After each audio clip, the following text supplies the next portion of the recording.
অনেকেই প্রশ্ন করে, হুজুর আমার তো 10টা রোজা পড়ে গেল অসুস্থতার কারণে, সফরে থাকার কারণে।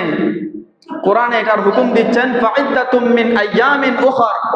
আপনি সফরে থাকার কারণে, তীব্র অসুস্থতার কারণে যদি রোজা রাখতে না পারেন, আমার আল্লাহ কোরআনে বলছেন আপনি অন্য সময়ে এই রোজাগুলা আদায় করে দিবেন। বলুন সুবহানাল্লাহ। আমাদের মধ্যে অনেকে আছে যিনারা গত বছর রমজানে অসুস্থতার কারণে, সফরে থাকার কারণে রোজা ভঙ্গ করতে হয়েছে, আছে না?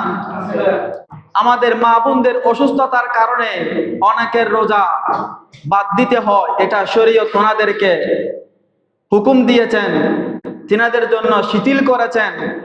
তিনারা ওই রোজাগুলা পরে আদায় করলে হয়ে যাবে। 11 মাস চলে গেল, শাবান মাস চলতেছে, সামনে রমজান।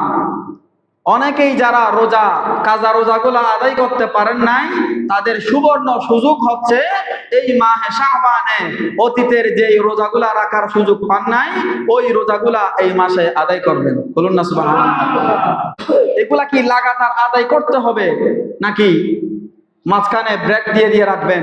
ফকিহগণ, মুফতিয়ানে কেরামগণ ফয়সালা দিয়েছেন আপনি চাইলে এক নাগারে লাগাতার থাকতে পারলে ভালো, আর যদি চান আপনি ব্রেক দিয়ে দিয়ে ওই কাজা রোজাগুলা আদায় করবেন, তাতেও কোনো সমস্যা নাই। আল্লাহ পাক আমল করার তৌফিক দান করুক।